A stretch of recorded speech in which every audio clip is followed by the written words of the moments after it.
Bonjour à tous et bienvenue dans ce journal. Certains métiers ne connaissent plus la crise, c'est le cas de l'aéronautique notamment. Du coup, le centre de formation des apprentis des métiers de l'aérien installé à Bonneuil en France déplore actuellement une pénurie de candidats pour la rentrée prochaine. Le reportage de Fabien Madigou. Après 2 ans de galère marqués par une diminution de 40% de ses effectifs, le CFA des métiers de l'aérien de Bonneuil recrute à nouveau. À la rentrée prochaine, la structure valdoisienne espère même ouvrir de nouvelles classes et accueillir 250 apprentis. Un objectif optimiste qui risque d'être difficile à tenir. On sent que le secteur repart très fort, dû bien sûr aux activités de vente dans le domaine de la construction aéronautique, mais aussi aux besoins des activités des entreprises de maintenance aéronautique et des compagnies aériennes. Donc aujourd'hui, on a de très forts besoins pour la rentrée de septembre prochain et on n'a pas assez encore de candidatures pour satisfaire toutes les demandes. Pour la rentrée de septembre, une centaine de places est encore à pourvoir, du mécanicien à l'agent d'escale. Un paradoxe pour cette formation aéronautique qui attire autant qu'elle fait peur. Du coup, les formateurs du CFA s'emploient à casser certains préjugés. On prend des gens de différents horizons. En l'occurrence, nous prenons des gens de BEP, bac technique. Évidemment, l'idéal, c'est un bac S ou un bac STI, mais tout le monde a sa chance dans notre école.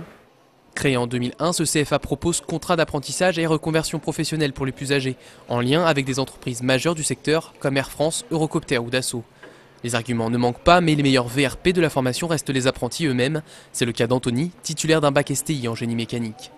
C'est une formation en alternance, donc ça permet d'apprendre le métier en même temps que de continuer les études. Donc je trouve que c'est une bonne formule. Et il y a des bonnes perspectives d'embauche à la suite. Les employeurs privilégient les apprentis plutôt que les élèves qui sortent d'école. Quasiment tous les apprentis trouveront du travail à la sortie de leur formation. Grâce à leur diplôme, ils pourront même postuler sur des postes à l'étranger. Et avec l'installation d'un nouveau centre de maintenance de moteurs d'avion de l'entreprise EADS au Bourget, la demande va encore s'accroître dans ce fleuron des techniques industrielles. Et si jamais cette formation vous intéresse, rendez-vous sur le site cfadelaérien.fr.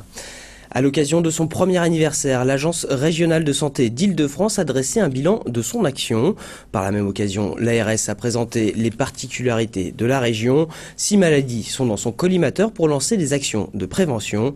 Plus d'explications dans ce reportage.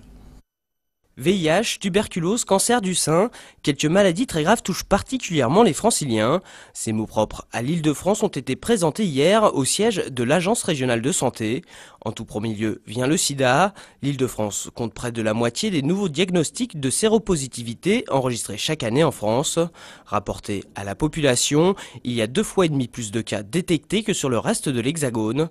De même pour la tuberculose, les franciliens sont presque 2 fois plus nombreux à attraper cette maladie pulmonaire. Autre motif d'inquiétude pour les femmes de la région, les concernant, l'ARS avance des chiffres de mortalité en cas de cancer du poumon 20% supérieurs à la moyenne nationale. Enfin, le cancer du sein, la mortalité infantile et l'obésité chez les enfants ont également été identifiés parmi ces mots franciliens. Pas de panique pour autant, l'ensemble des indicateurs de santé de l'Île-de-France restent les meilleurs de France.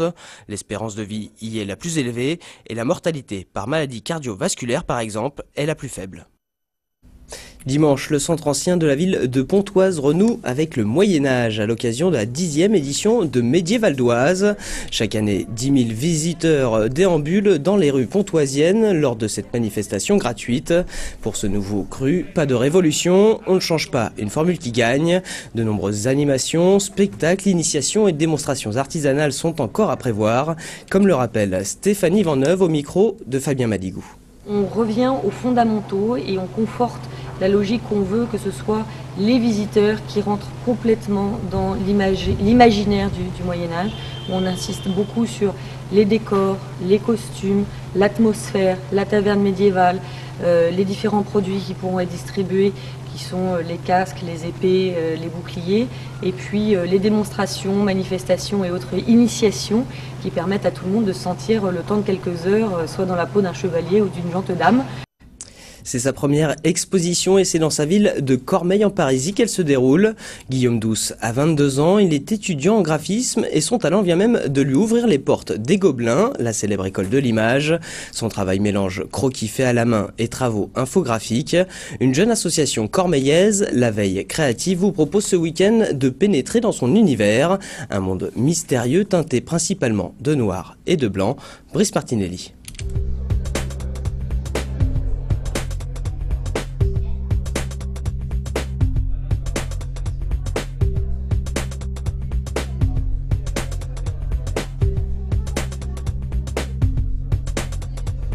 C'est des travaux personnels que je fais souvent justement plus en rentrant des cours.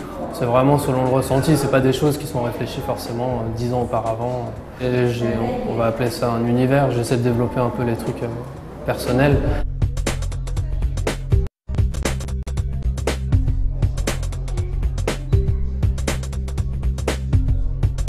Avant ça commençait surtout par le dessin main, donc c'était principalement c'était des cours de dessin que j'avais suivis quand j'étais encore au collège.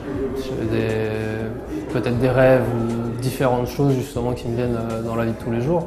Après, j'essaie le moins possible.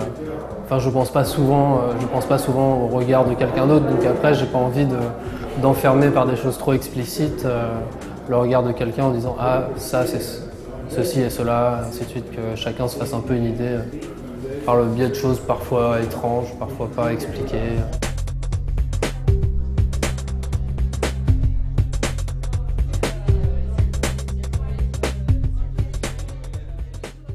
Et cette exposition est à découvrir à la galerie du village à Cormeilles-en-Parisis ce week-end. Voilà, ce jour-là se termine. Merci de l'avoir suivi. L'info continue sur veonews.fr. À demain.